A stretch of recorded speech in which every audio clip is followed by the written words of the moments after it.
নমস্কার। তো সবাই কেমন আছেন? আশা করি অনেক অনেক ভালো আছেন। আমিও ভীষণ ভালো আছি। মায়াপুর যাওয়ার পথেই পড়েছিল এই মন্দিরটা।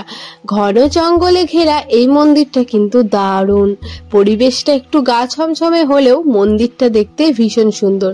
তাই দেরি না করে গাড়ি থেকে নেমে পড়লাম। আর যেহেতু একটু এগিয়ে গেছিলাম তাই চলে আসলাম একটু পিছিয়ে আসতেই মন্দিরটা খুব সুন্দর করে দেখতে পেলাম। গেটটা করেছে বাঁশের বেড়া দিয়ে, দেখতে ভীষণ সুন্দর লাগছে।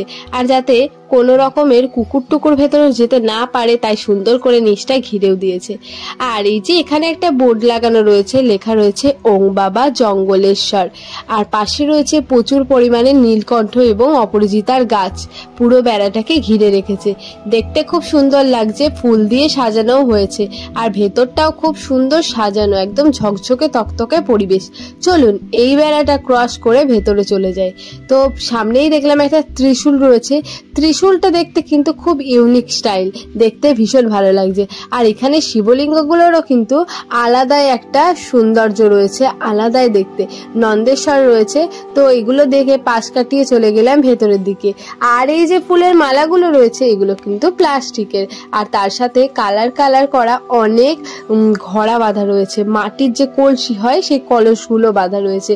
আর শিবলিঙ্গগুলো দেখুন অনেক বড় বড় আর একটু আলাদা টাইপের।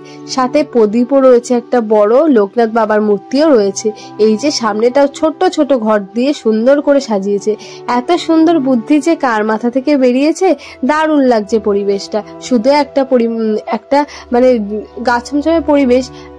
কেউ হয়তো একা আসলে সে সাহস পাবে না নামতে। তাছাড়া বাদবাকি সবকিছু ঠিক আছে। পাশে রয়েছে অনেক ফুল গাছ এবং পাতাবাহার গাছ। তো আমি সবই দেখেছি। আরো ভেতরে যাব, আরো একবার আপনাদের দেখাবো। তো চলুন এই দিকটাও দেখে নিই। এদিকেও একটা শিব রয়েছে, তার সাথে ত্রিশূলও রয়েছে।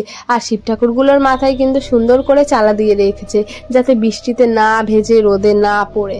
তো এখানেও ছিল ছোট ছোট গাছ লাগানো, যেমন মানি প্লান্ট, আরো অনেক পাতাবাহার গাছ ছোট ছোট টবে ঝুলিয়ে রেখে দিয়েছে। পরিবেশটা দেখতে এত সুন্দর, এত ভালো লাগছে কি বলবো। এখানটায় অনেকক্ষণই থাকার ইচ্ছা ছিল, কিন্তু যেহেতু জঙ্গলের মধ্যে তাই বেশিক্ষণ না থেকে তাড়াতাড়ি ভিডিওটা করে চলে গেছিলাম। দেখতে কেমন লাগছে কিন্তু অবশ্যই জানাবেন মন্দিরটা। আর আপনারা মন্দিরে আসতে চাইলে আমি কিন্তু আপনাদের ঠিকানাটাও দিয়ে দেব। তো আপনারা যদি ভালুকা বটতলা মানে নবদ্বীপ যাওয়ার পথে পড়ে ভালুকা বটতলা, সেখান থেকে আমঘাটা স্টেশনে যাওয়ার রাস্তায় গেলে সেই রাস্তার মাঝামাঝি জায়গায় একটা এই মন্দিরটা পড়বে। নির্দিষ্ট জায়গাটার নাম আমি জানি না, আশেপাশে খুব জঙ্গল, আমি কাউকে জিজ্ঞাসা করতেও পারিনি। তো ওই বটতলা থেকে আমঘাটা স্টেশনে যাওয়ার রাস্তার মধ্যে পড়বে, বা আমঘাটা স্টেশন থেকে বটতলায় যাওয়ার জন্য যে রাস্তাটা ব্যবহার হয় তো সেই রাস্তাটাতেই পড়বে এই সুন্দর মন্দিরটা। প্রদীপটাও দেখুন ভীষণই সুন্দর, ভীষণই ইউনিক, আমার তো বেশ ভালো লেগেছে। আর শিবলিঙ্গগুলোর স্টাইলও অনেক আলাদা, অনেক আলাদা। আর অনেক কিন্তু হাইটটা কিন্তু অনেক অনেক বড়। তো আমার দেখা কমপ্লিট হয়ে গেছে, এখন আমি বেরিয়ে যাচ্ছি, কারণ আর এখানে থাকবো না, এত জঙ্গল। তো আমাকে বারবার বকছিল ঋষভ তো তাড়াতাড়ি চলে যাওয়ার জন্য। তো আমিও যতটা পেরেছি ভিডিও করে নিয়েছি। আর এবার আমি চলে যাচ্ছি সামনের দিকে। আর সামনেটা আরো একবার দেখে নিন। দেখুন আমার সাথে পেছনটাও কেমন লাগছে সেটাও কিন্তু আপনারা দেখে নিন। দেখতে ভীষণই সুন্দর লাগছে, আমার তো বেশ ভালো লেগেছে মন্দিরটার নামটাও কিন্তু খুবই ইউনিক, জঙ্গলেশ্বর বাবা। তো তারপরে আমরা চলে যাচ্ছি। তো আজকের মতো ভিডিওটা শেষ করে দেবো। কেমন লাগলো অবশ্যই জানাবেন। তো সবাই ভালো থাকবেন, সুস্থ থাকবেন, নমস্কার।